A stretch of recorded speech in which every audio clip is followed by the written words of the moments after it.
All right, welcome back to the Ireland Contracting Nightly Sports Call. Rich Walsh alongside Ron Cook, and we're taking your phone calls tonight on the Borders and Borders hotline, 412-575-2600. We have a couple lines open. We're going to get out to Pete in Squirrel Hill. What's up, Pete?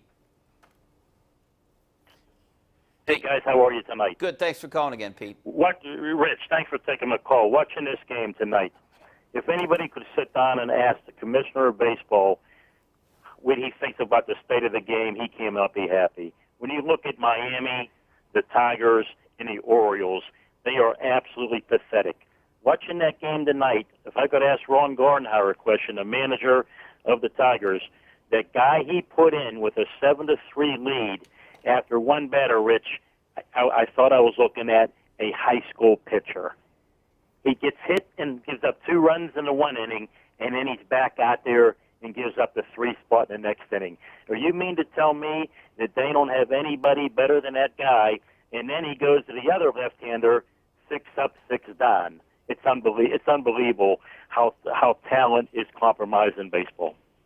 All right, thanks a lot, Pete, for your call. You know, the one thing that you brought up about the state of baseball, I mean, you look at markets like Miami and Detroit, Ron, those are supposed to be bigger markets, right? Baltimore. And even, you know, Baltimore's comparable to Pittsburgh, right? Baltimore's bigger down there. But, yeah, I mean, it's just, it's funny. I talked to Jim Leland about this the other day, and he talked about competitive balance not being good enough. Too many teams are really out of it, especially in the American League this year.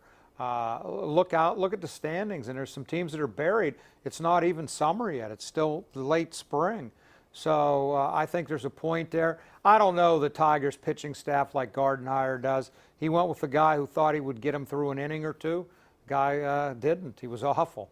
Yeah, sometimes these managers and coaches outthink themselves. There's no question about that, or overthink things. You know, I always go back to the Michael Feliz as the opener against the LA Dodgers. You know, that's definitely overthinking things. I think. I mean, they could have had a lot more better options than Michael Feliz. But thanks a lot for your call, Pete. I appreciate it. Let's go out to Scott. And where are we, Scott? Where are you from, Scott? Woodlands. Baldwin. Baldwin. Okay, what's up, Scott, out in Baldwin? Yeah, I just wanted to if you can shed some light on, how does Neverauskas live between Pittsburgh and Indianapolis as much as he's up and down?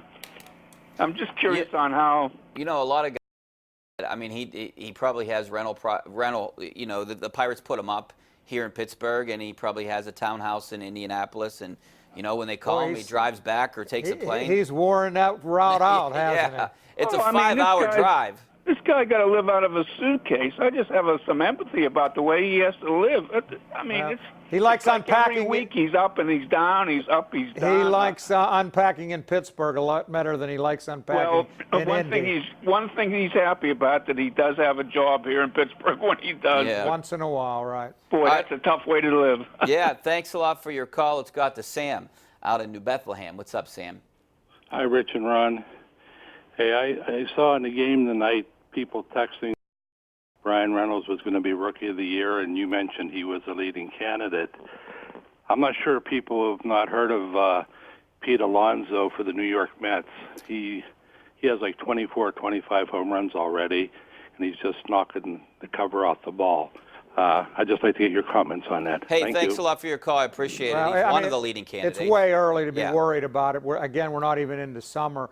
But certainly it's hard to ask more out of what Reynolds is doing. I haven't looked closely enough at it. I'm actually a Rookie of the Year voter this year.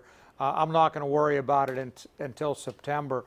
But I'm just unbelievably pleased with how well Reynolds has done. And he's showing no signs of falling off. I saw a note on Twitter tonight that Austin Meadows is hitting about 200 in the month of June. He is really fallen off.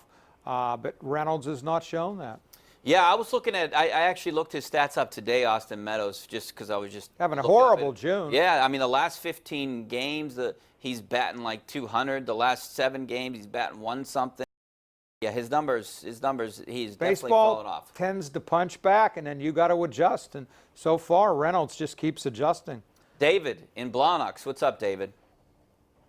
Yeah, hi. I was just wondering if throughout the year there's any evaluation on the strike zone of some of these umpires, or is this just something we have to live with? I think they're evaluated every pitch of every game, and I think there's repercussions. I don't know if there's the worst ones don't get postseason assignments.